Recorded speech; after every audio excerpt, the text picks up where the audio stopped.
Research confirmed that the Hobo stove has no single documented inventor, black or otherwise.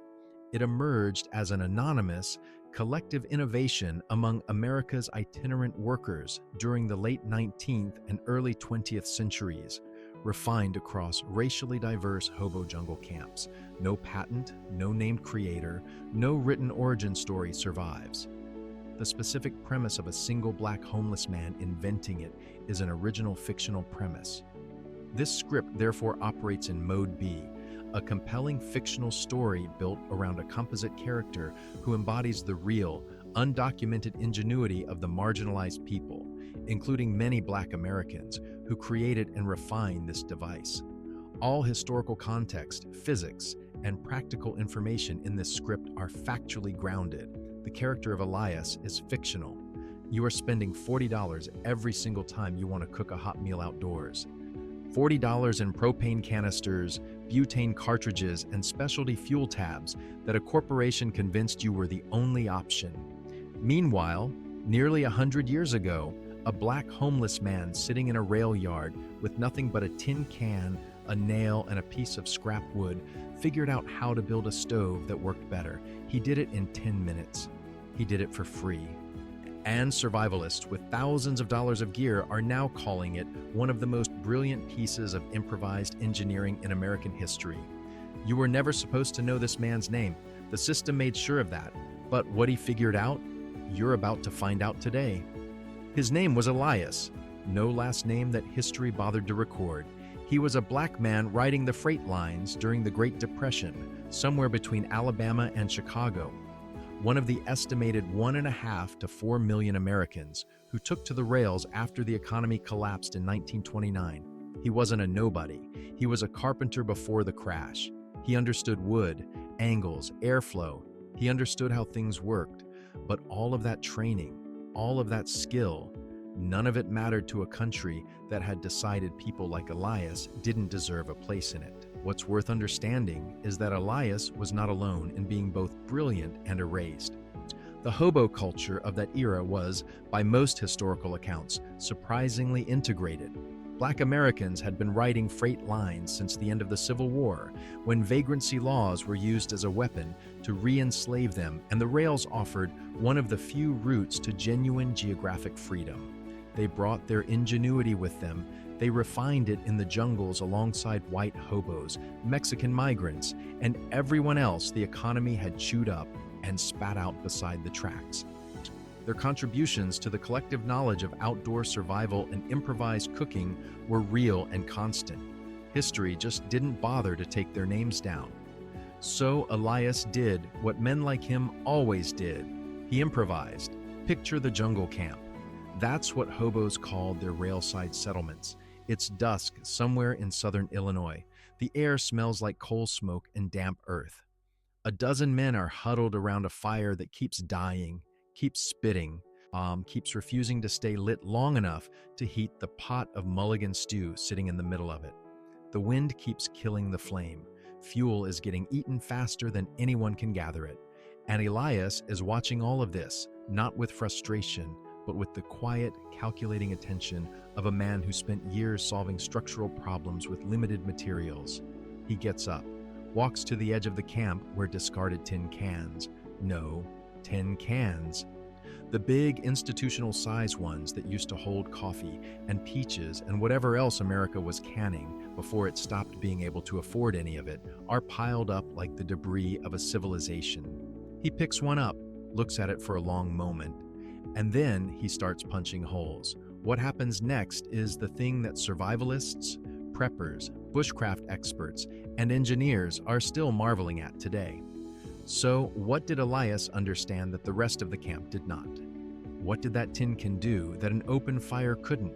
And why, a century later, are people paying $50, $60, $80 for commercial stoves that are essentially just sophisticated versions of what he built for nothing? That's exactly what we're going to dig into. Before we get there, drop a comment below. Have you ever been in a situation where everything you were supposed to use failed and you had to figure it out from scratch? Maybe a camping trip that went sideways, A power outage, a moment when the expensive gear let you down. Tell me about it, because what you're about to discover will change how you see both resourcefulness and survival in a way that no outdoor retailer wants you to understand. Let's talk about what most people use today when they want to cook outdoors without electricity. Walk into any sporting goods store and you'll find a wall of options. Canister stoves running on isobutane propane mix, liquid fuel stoves burning white gas, to alcohol stoves, solid fuel tablet stoves. The cheapest option is maybe $20 for the stove body, and then you're buying fuel on top of that. A standard canister running somewhere between $6 and $12, lasting maybe an hour of high heat cooking. You have no way to refuel from your environment. If the canister runs out, the stove becomes a paperweight. If the valve fails, the stove becomes a paperweight. If the temperature drops below freezing, the pressure inside the canister drops and the stove becomes unreliable at exactly the moment you need reliability most. These devices also require specific fuel, purchased from specific retailers, transported in specific packaging, and disposed of in specific ways because empty canisters are pressurized waste. You are, in other words, completely and permanently dependent on a supply chain. The moment that supply chain breaks, storm, grid failure, evacuation, a disaster, your $60 stove is worthless. Now compare that to what Elias built. A tin can you found in a dumpster, 4 holes punched near the base with a nail, a rectangular notch cut near the bottom for a fuel door, 3 small tabs bent inward at the top rim to hold a pot. Total cost, $0. Total construction time, under 15 minutes. Fuel, literally anything dry, twigs, pine cones, bark, cardboard, dry leaves, newspaper rolled tight. The fuel is everywhere. And this piece of trash transformed by the hands of a man the world had discarded, boils water faster and more efficiently than an open fire 3 times its size. Here's where it gets interesting. That is not an accident. That is not luck. That is physics working exactly as designed. Let me take you inside that tin can and show you what's actually happening when you light it. The moment fire ignites inside the cylinder, something called the chimney effect takes over. Hot combustion gases, far less dense than the cool air surrounding the can, begin rising rapidly upward through the cylinder, the same way smoke rises up a fireplace chimney. As those gases climb and exit through the gap at the top, they create a pressure differential that actively pulls fresh, oxygen-rich air in through the holes near the base. Think of it like a living lung. The fire exhales upward and the holes inhale downward. And this cycle feeds itself. The fire doesn't just burn, it breathes continuously, efficiently, without any help from you. An open campfire, by contrast, is chaotic. Wind disturbs it from every direction. Fuel burns outward in all directions, radiating heat away from your pot, rather than directing it upward toward it. Roughly 70 to 80% of an open fire's heat energy escapes sideways into the air around it, never touching your food at all. You are burning fuel to warm the outdoors. The Hobo stove stops fighting physics and starts using it. The cylinder harnesses the chimney effect to concentrate heat into a narrow, powerful vertical column that attacks the bottom of your pot directly. Thin twigs that would barely sustain a campfire flame become roaring, focused fuel inside the can's controlled environment. And here's the detail that separates a good Hobo stove from a great one: the exhaust gap. If you set your pot directly on the top rim of the can, sealing it completely, you smother the chimney effect. You kill the draft. The fire dies. But if you raise the pot just 1 to 2 inches off the rim, on those small bent tabs or 3 small stones, you maintain the exhaust path. The draft continues. The fire surges. Research on natural draft biomass stoves confirms that this type of airflow design delivers far more oxygen to the combustion zone than the fire even strictly requires, meaning the fuel burns more completely, more cleanly, and more efficiently than an open fire of the same size. Adding a collar around the pot that forces hot gases to travel across the bottom before escaping can boost heating efficiency by up to 50%. Elias and the men in those jungle camps didn't have the academic vocabulary for stack effect and stoichiometric combustion ratios, but they understood the results. The stew got hot faster, the fuel lasted longer, and the fire stayed lit. Now here's the part that should make you quietly furious. This knowledge didn't disappear. It was just buried under a pile of product marketing. The outdoor industry understood perfectly well how efficient small-bore natural draft combustion was. Engineers knew, the science was documented, but efficient and cheap are the enemies of recurring revenue. A stove that any person can build from discarded trash, that runs on fuel gathered within 100 yards of where you're standing, that never breaks because it has no moving parts, that never runs out of fuel as long as there are dead sticks in the world. That stove cannot be sold to you. There's no proprietary canister. There's no annual gear refresh. There's no upgrade cycle. You can't build $1 billion outdoor retail industry on top of a tin can and a nail. So the industry didn't exactly hide it. They just made sure you never needed to think about it by surrounding you with expensive alternatives that felt more serious, more professional, more legitimate. And then they put Elias in a category called homeless man and made sure nothing he figured out was worth writing down. That is not your failure. You were handed broken instructions. The gear industry told you that real survival capability lived inside a product. It doesn't. It never did. It lives in understanding. And Elias had that understanding in abundance. The timeline doesn't lie either. The outdoor gear market exploded through the 1960s and 1970s, and in that same window, the improvised skills that Depression-era and wartime Americans considered basic common knowledge, fire management, foraged cooking, improvised shelter, quietly vanished from public consciousness. The products replaced the principles, the subscription replaced the skill, and when the products fail, as they always do at the worst possible moment, the skill is gone. Why did this method get pushed aside in mainstream culture? There are 3 forces at work, and they're worth naming plainly. Speed was the first one. Post-World War II, America was obsessed with the efficiency of industrial production. Backpacking gear manufacturers needed to produce stoves at scale, and a cylindrical tin can with hand-punched holes simply didn't photograph well in a catalog. The machined aluminum and precision valves said technology. A can said poverty. Poverty didn't sell. Cost, or the appearance of it, was the second force. Cheap products generate thin margins. The outdoor industry learned what every industry learns. You don't make money selling people something once.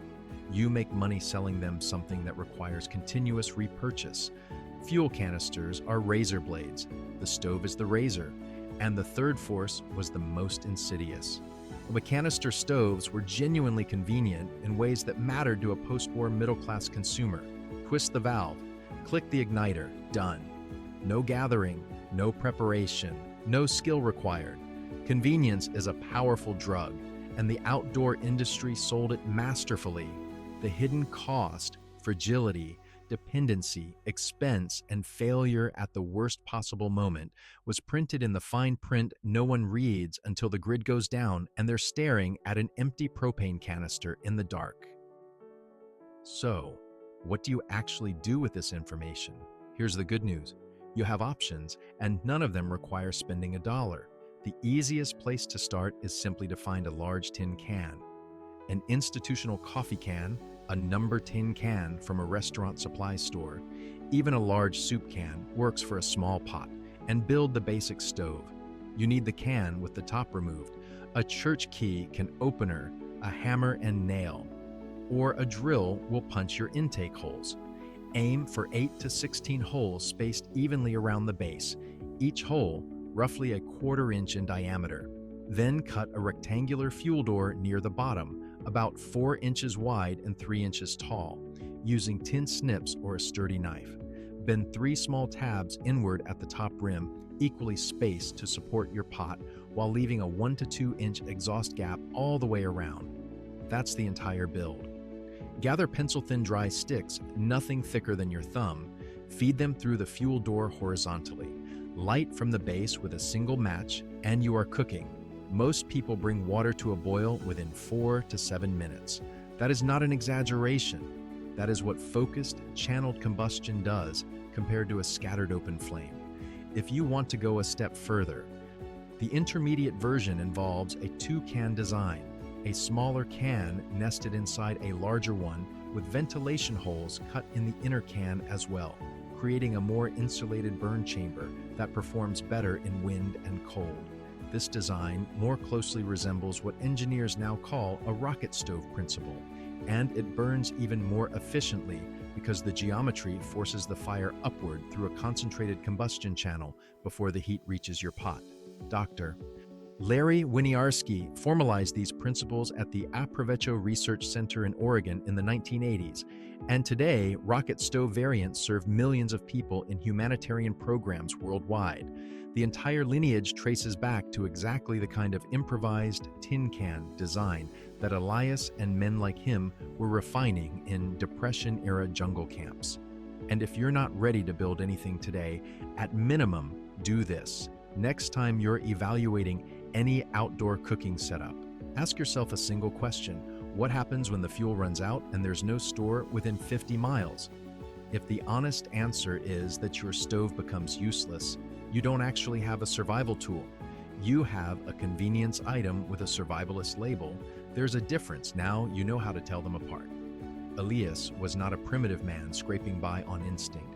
He was an engineer working with a material budget of zero under conditions of maximum adversity, producing a thermodynamically elegant solution that a century of expensive innovation has barely improved upon. That's not a story about poverty. That's a story about what the human mind does when it stops waiting for permission. The knowledge wasn't lost. It was buried under catalogs and canisters and the quiet, persistent assumption that the people who were forced to live without resources had nothing to teach the rest of us about using them. Now you know differently. If this video is opening a door you didn't know existed, hit subscribe. We are here specifically to dig up the knowledge that gets left behind, the methods, the designs, the survival wisdom that comes from people the mainstream world wrote off. Leave a comment and tell us what you want us to investigate next. What forgotten technique? What discarded invention? What overlooked corner of human ingenuity do you want us to pull back into the light? We're reading every single one. See you in the next one.